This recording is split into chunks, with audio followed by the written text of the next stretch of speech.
Okay, I've had the Holly in for a couple of days now, probably a little over a week. I've been running it, and I wanted to show you guys what it has looked like where I'm at right now.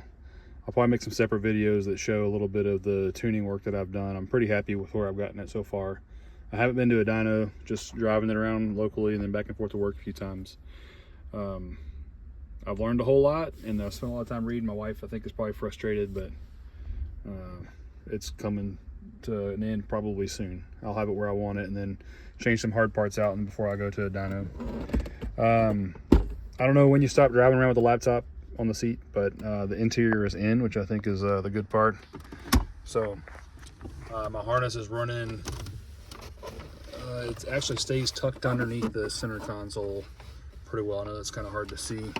It seems to come out from under the console about right here in front of the seat, and then it goes down underneath the seat. So you can't tell anything is in the car once I have the interior back in.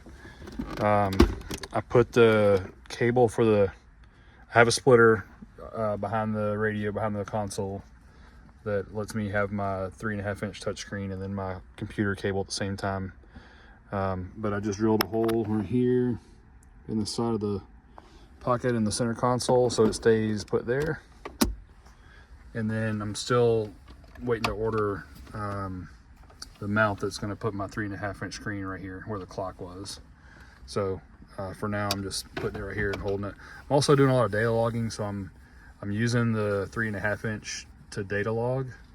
That way I don't bog my computer down, because I found that whenever I was data logging directly on the computer, it would disconnect a lot. So it was just too much data. It seemed to be either for the system or for my computer. It's a pretty cheap computer, so it's likely the laptop.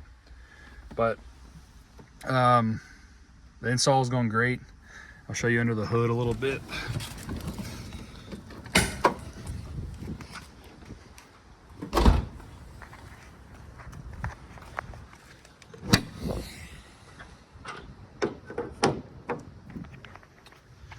Where my CCRM was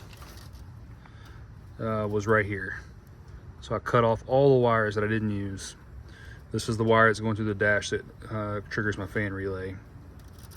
There's a couple of wires that go this way to actually power the fan, and then which are coming off of this relay, and then also for this low coolant sensor. So that's still being used.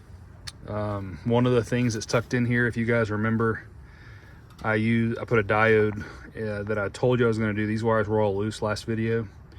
So I have the 12 volts coming from the AC switch connected to some relays underneath the dash.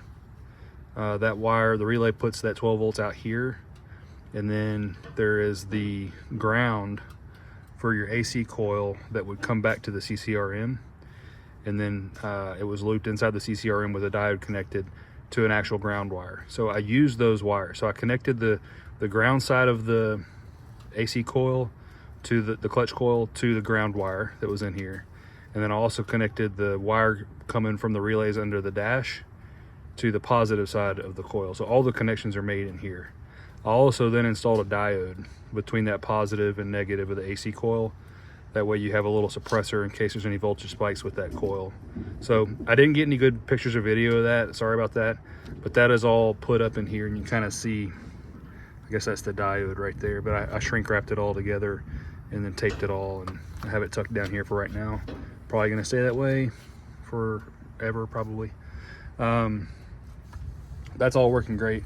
I still have the same intake, so I'll be pulling all these parts out and replacing it with a bigger, just straight intake with no mass air meter, probably a different, bigger filter, and I'm changing that throttle body out for a bigger one. So shorter video today, but everything is working really great. I'll share some more with how the tuning is going on separate videos.